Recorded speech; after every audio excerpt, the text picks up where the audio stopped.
മന്ത്രി സജി ചെറിയാനെ പരോക്ഷമായി വിമർശിച്ച് SYS നേതാവ് അബ്ദുൽ ഹക്കീം അസ്ഹരി. രാഷ്ട്രീയക്കാർ രാഷ്ട്രീയവും വികസനവും നാടിന്റെ നന്മയുമാണ് സംസാരിക്കേണ്ടതെന്നും അസ്ഹരി വ്യക്തമാക്കി. രാഷ്ട്രീയ നേതാക്കൾ അവർക്ക് കിട്ടുന്ന അവസരങ്ങളിൽ അവരുടേതായ ആശയങ്ങൾ മാന്യമായ ഭാഷയിൽ സംസാരിക്കണം. വർഗീയ പരാമർശങ്ങൾ നാടിന് നല്ലതല്ലെന്നും അബ്ദുൽ ഹക്കീം അസ്ഹരി പറഞ്ഞു. രാഷ്ട്രീയക്കാർ രാഷ്ട്രീയവും വിഷയവും വികസനവും നാടിൻ്റെ നന്മയും വെച്ചുള്ള കാര്യങ്ങളാണ് സംസാരിക്കേണ്ടത്. സാമുദായിക നേതാക്കന്മാരും മതനേതാക്കന്മാരും രാഷ്ട്രീയത്തിൻ്റെ മുഖ്യമായ വിഷയങ്ങളിൽ ഇടപെടാതെ നിൽക്കുകയുമാണ് ചെയ്യുന്നത്.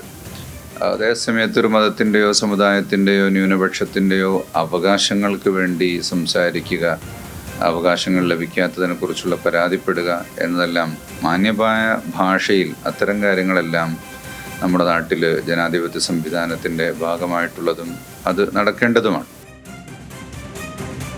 ബെൻസൺ വിവരങ്ങളുമായിട്ടുണ്ട്. ബെൻസൺ, ലീഗിന്റെ വർഗീയ ധ്രുവീകരണം ആർക്കും മനസ്സിലാകില്ല എന്ന് കരുതരുത് എന്നുള്ള ഒരു ഗുരുതര പരാമർശമാണ് മന്ത്രി സജി ചെറിയാന്റെ ഭാഗത്തു നിന്നുണ്ടായത്. ഇന്നലെ മന്ത്രി അത് വിശദീകരിക്കാൻ വന്ന് വീണ്ടും പെടുന്നതാണ് നമ്മൾ കണ്ടത്. അദ്ദേഹം ആ കാര്യങ്ങളിലൊക്കെ ഇപ്പോഴും ഉറച്ചു നിൽക്കുന്നു എന്ന് പറയുന്നുണ്ട്. ഇടതുപക്ഷത്തെ മറ്റ് ഒരു നേതാക്കളും സജി ചെറിയാനെ ഏറ്റെടുക്കാനോ അതിൽ കാര്യമായി പ്രതികരിക്കാനോ ഇതുവരെ തയ്യാറായിട്ടുമില്ല. അതൊരു വശത്തുണ്ട്. ഈ സജി ചെറിയാന്റെ പരാമർശത്തിനെതിരെ യൂത്ത് കോൺഗ്രസിന്റെ ഭാഗത്തുനിന്ന് പരാതി പോയിട്ടുണ്ട്. ലീഗിലൊക്കെ ഈ വിഷയം എങ്ങനെയാണ് ചർച്ചയാവുന്നത്? അബ്ദുൽ ഹക്കീം അസ്ഹരിയുടെ വാക്കുകൾ എങ്ങനെയാണ്? അതിനെ എങ്ങനെ വിലയിരുത്തണം ബെൻസൺ?